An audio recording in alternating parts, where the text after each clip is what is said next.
सोचिए, क्या कोई सम्राट अपनी ही फैलाई हुई लाशों के ढेर पर खड़ा होकर शांति का रास्ता खोज सकता है? आज हम सम्राट अशोक की कहानी में उतरेंगे। ये कहानी है तलवार से स्तूप तक के उनके सफर की, और शायद इतिहास के सबसे बड़े, सबसे हैरान कर देने वाले हृदय परिवर्तन की।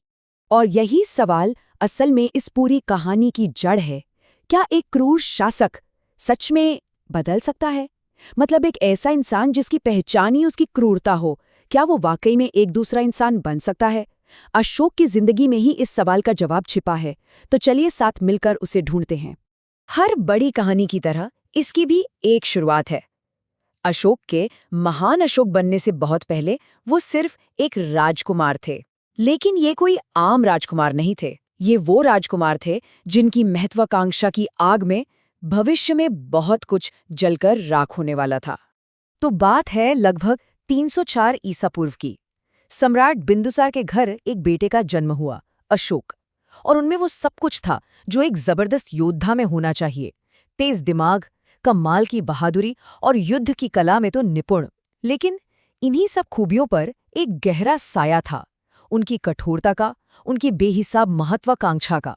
और देखिए, जब उन्हें उज्जैन का गवर्नर बनाया गया तो उन्होंने अपनी काबिलियत साबित भी कर दी। जिस तरह से उन्होंने शासन चलाया, जिस ताकत का प्रदर्शन किया, उससे एक बात तो साफ हो गई कि ये सिर्फ एक राजकुमार नहीं है, ये भविष्य के एक बहुत ही शक्तिशाली शासक हैं। तो अब कहानी उस मोड़ पर आती है जहां उनकी उस बेहिसाब महत्वाकांक्षा की असली परीक्षा होनी थी। और ये मौका आया उनके पिता सम्राट बिंदुसार की मृत्यु के बाद। सम्राट बिंदुसार की मौत के साथ ही मौर्य साम्राज्य का सिंहासन खाली हो गया। और इतिहास गवाह है, जहां सत्ता का सिंहासन खाली होता है वहां अक्सर खून बहता है। अशोक के लिए तो ये लड़ाई और भी मुश्किल थी, क्योंकि ये संघर्ष अपने ही परिवार के खिलाफ था। सिंहासन की इस दौड़ का कोई नियम नहीं था। कहते हैं अशोक ने गद्दी तक पहुंचने के लिए अपने ही भाइयों को रास्ते से हटा दिया।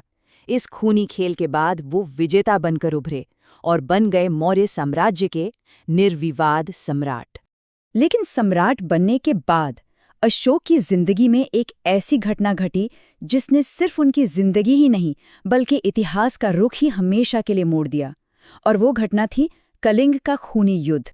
सम्राट अशोक की साम्राज्य बढ़ाने की भूख अब कलिंग की तरफ मुड़ी, जो आज का ओडिशा है।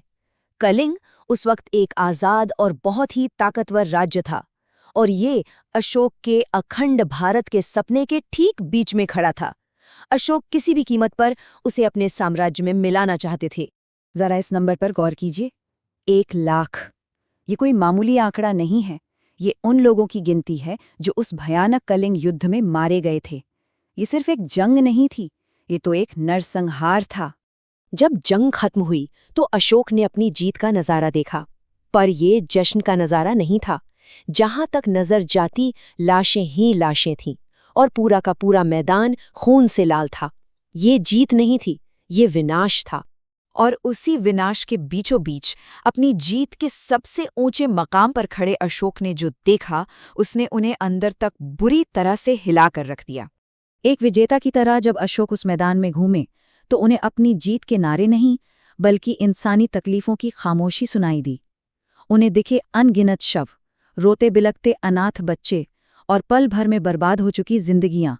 और ठीक उसी पल उनके जहन में एक सवाल उठा, एक ऐसा सवाल जिसने सब कुछ बदल कर रख दिया। क्या यही मेरी जीत है? ये सिर्फ एक सवाल नहीं था, ये पश्चाताप की वो पहली चिंगारी थी जो अब आग बनने वाली थी। और बस उस एक सवाल ने सब कुछ बदल दिया। चंड अशोक यानी वो क्रूर अशोक अब धम्म अशोक यानी दयालु अशोक बनने की राह पर निकल पड़ा था। सोचिए, एक ही इंसान के दो रूप, और इन दोनों रूपों के बीच में था एक खून से सना युद्ध का मैदान। अब अशोक ने एक बिल्कुल नया रास्ता चुना। उन्होंने अपनी तलवार हमेशा के लिए म्यान में रख दी और अपनाया धम्म का मार्ग, यानी नैतिकता और सही जीवन जीने का रास्ता। और उनका ये बदलाव सिर्फ सोच तक ही नहीं रहा, उनके कामों में भी दिखा। उन्होंने हमेशा हमेशा के लिए जंग को अलविदा कह दिया, बौद्ध धर्म की शांति को अपनाया और अपनी बाकी की पूरी जिंदगी अहिंसा और करुणा का पैगाम फैलाने में लगा दी। उनका नया मिशन सिर्फ बातों का नहीं था, उसे जमीन पर उतारा गया। उन्होंने अपने पूरे साम्राज्य में स्तूप बनवाए, विहार बनवाए, बड़े बड़े पत्थर के खंभों पर शांति और अच्छे आचरण के संदेश खुदवाए, ताकि उनकी बातें सिर्फ हवा में न रह जाएं, बल्कि आने वाली सदियों तक लोगों तक पहुंचती रहें। तो सवाल उठता है कि आखिर में अशोक ने दुनिया के लिए क्या छोड़ा? उनकी विरासत क्या है? उनके पत्थर पर खुदे संदेशों का सार शायद इसी एक लाइन में है।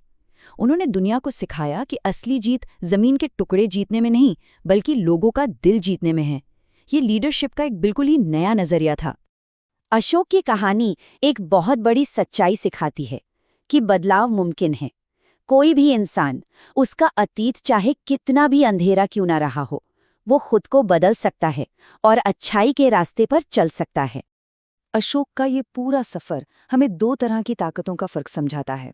एक तरफ है तलवार की ताकत, जो डर पैदा करके कुछ वक्त के लिए जीत तो दिला देती है, और दूसरी तरफ है शांति की ताकत, जो करुणा से लोगों के दिलों पर हमेशा के लिए राज करती है।